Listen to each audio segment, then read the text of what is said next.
Hello, welcome back to my channel. My name is Veronia, and in today's video we are going to be looking at our first budget for 2022. Yes, it is January time and it is also budgeting time. So what I'm going to be doing is actually showing our budget for the month of January so that you can hopefully take inspiration from this, and hopefully this can give you some tips when it comes to your own budgeting as well. Plus, since it is January and this is really the time where a lot of people want to get in check with their finances, I am going to be doing weekly YouTube lives, so lives on my YouTube channel on Sundays during the month of January to really help you get in check with your finances. So make sure you are subscribed to my channel so you don't miss out. And I'm also going to be doing a couple of lives on my Instagram as well, which is going to be different to my YouTube channel. So make sure you also follow me on Instagram as well. But on YouTube specifically, they will be held on Sundays, 7 p.m. GMT. So I hope to see you there. So of course, what we're going to be doing is looking through our budget template. And if you're new to my channel and you didn't know, this is also a budget template that you can get as well. So it actually includes a net worth statement. It also includes a sinking funds calculator helping you to save up for expenses over time. Plus you also have the choice of either getting a monthly budget template or a weekly budget template. So if you are interested, then of course I will link that in the description below for you. But now let's have a look at our budget for the month of January. So the month of January is always a special one because number one, it's obviously after Christmas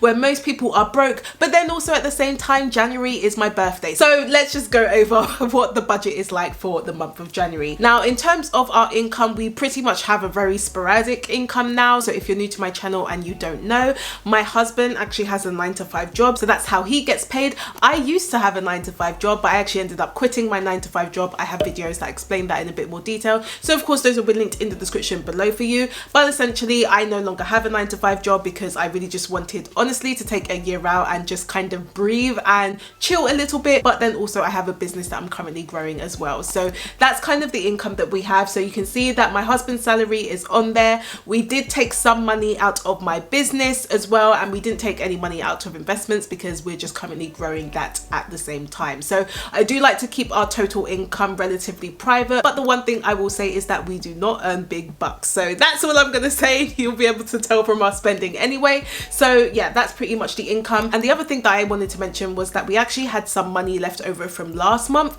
So if you watched last month's budget update, you will see that we actually didn't end up spending a lot of money at all. So we decided that we're just going to carry that money over for the month of January because January is usually quite a long month, so it makes sense to just kind of use that money. So that's pretty much our income for the month. And now let's move over to savings and investments. So when it comes to saving and investments, you can obviously see that there is currently nothing on there. Now a big reason for that is because when it came to our December pay, my husband's income actually decreased a little bit because he's currently changing jobs. And then also with mine, I did actually end up investing that month. I just didn't put it on this budget because I invested separately through my business, and so I actually ended up joining a coaching program and it was quite a lot of money, so that kind of got taken automatically out of my business. So it was quite separate compared to our own personal savings and investments this month. So you can see that it's zero at the moment for this month. I don't think it's always going to be like that. I think things will start to change over the next few months, but just generally because there was so many different changes with my income and also my husband's income and me investing, there was just a whole lot of stuff going on. And so in terms of our savings for now, we didn't save any money this month. However, as I mentioned, we did invest some of my money into my business, but that was all separate. So we will see how that goes over the next few months. However, if you're maybe new to my channel and you didn't know, we actually used to be saving and investing more than $1,700 per month. So what that basically meant is that we were saving and investing my 9-to-5 salary. So that's kind of how it worked. And then all of my business money, I was also investing that as well separately. So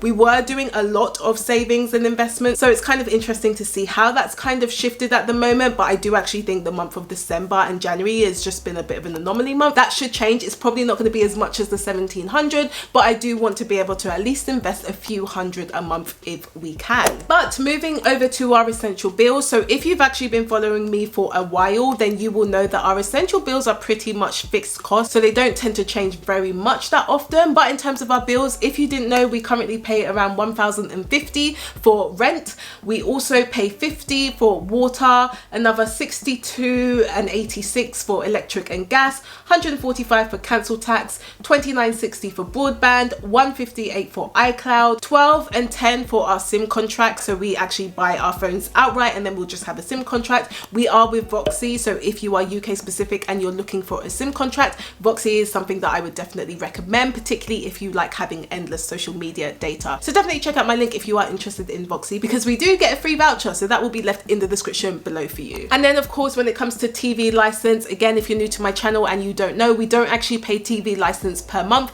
We actually pay it annually, and we already paid it last year. Plus we've already put money aside for next year as well. So again, probably should just take out TV license for now, but sometimes I think it's just good to have the reminder to make sure that money is pretty much set there. But TV license is pretty much paid out. And then when it comes to tithes, charity and giving, this is something that is very, very important to us. It's literally non-negotiable. So even though we may not be saving as much, we will always give a certain percentage of our income. So that's exactly what we did this month. And then moving over to sinking funds. So if you didn't know what sinking funds are, they're pretty much expenses that you tend to save up for over time. So this could be things like clothes, it could be Christmas, it could be anniversary presents. So within this month, we haven't actually put any money into sinking funds. A big reason for that is because we have quite a lot of sinking funds already. So I can even tell you what kind of sinking funds we have in case you are interested. So we actually have money that we've been setting aside from last year, and we got married, had some monetary gifts, so we put that aside for sinking funds as well. So in case you didn't know, because I think some people always think like, oh, we don't actually have any sinking funds. We do. So the first thing we have is a sinking fund for our car. So that's really for any car maintenance. So it could be MOTs, road coverage, maybe the car breaks down or we need to get new tires,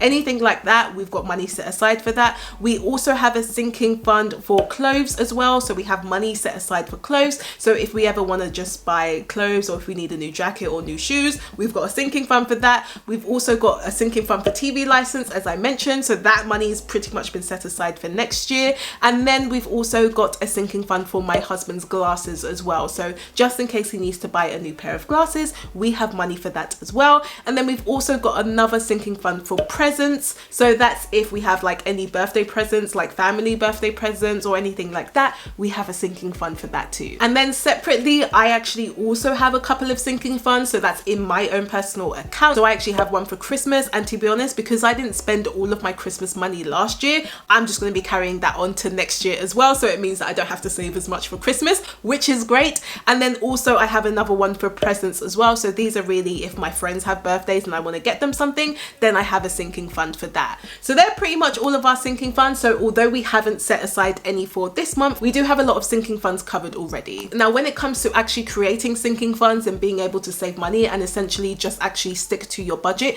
if that is something that you are also looking to do, particularly as we go into 2022 and really thinking about our finances in January, then definitely check out my coaching program, where I do a really big deep dive on actually being able to stick to your budget, but also not feel so restricted where it feels that you're always guilty if you start spending your money. So definitely check out my coaching program if you haven't already. I will link that up here for you and in the description below. And so what you can do is just book a free interest call with me, really to understand what you're actually struggling with and see how I can help. So again, link will be in the description below for you. So moving over to spending. Now, in terms of our petrol budget, so we have actually allocated 130 towards petrol. A big reason for that is because over the past few months, some of you guys may have seen that actually when it comes to our petrol, we have been going over our budget because petrol has really just been increasing recently. So we allocated around 130. So I'm really hoping we're able to stick to this budget, but of course we will see. Looking forward to seeing how that goes at the end of the month. And then moving over to groceries. So we've actually allocated 165 for the month of January, and that's actually slightly more than usual. So usually we will budget around 136 per month, which is around 34 a week.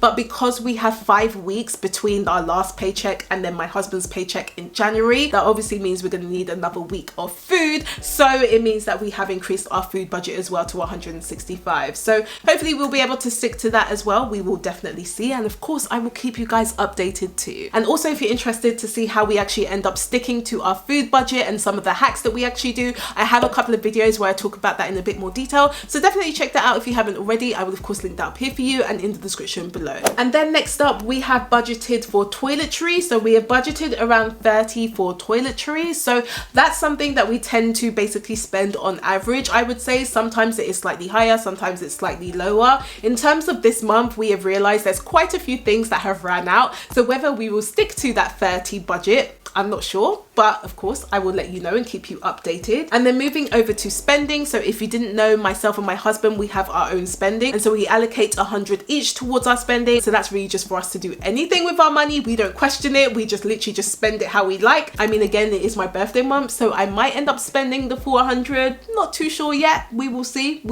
And then we've also allocated another 70 for date night. I mean, I'm not even gonna lie to you, a lot of the times we are actually bad with this because we don't end up spending the whole amount, and I'm like, the money is there to be spent, so we need to spend it. Guys, keep me accountable. This is like literally one of the key areas that I just really want to make sure we actually spend the money. 70 for date night, of course we will see, and I'll let you know at the end of the month how that goes. And then also another 40 for personal care, so that's something we just tend to allocate every month as well, so that's all good. And then the only thing that's maybe a bit different in our spending is actually going to the dentist. Now, if you follow me on Instagram, then you know that this is something that I mentioned as well, because we had decided actually that we do really need to go to the dentist because it's been a while, especially after the pandemic and stuff like that, where like we just couldn't go. So we really wanted to register with our new dentist because obviously we have moved. And then when I was registering, I realized that it was not on the December budget. So I asked you guys your opinion on whether rejigging the budget in December, or do we actually just wait until January to go to the dentist?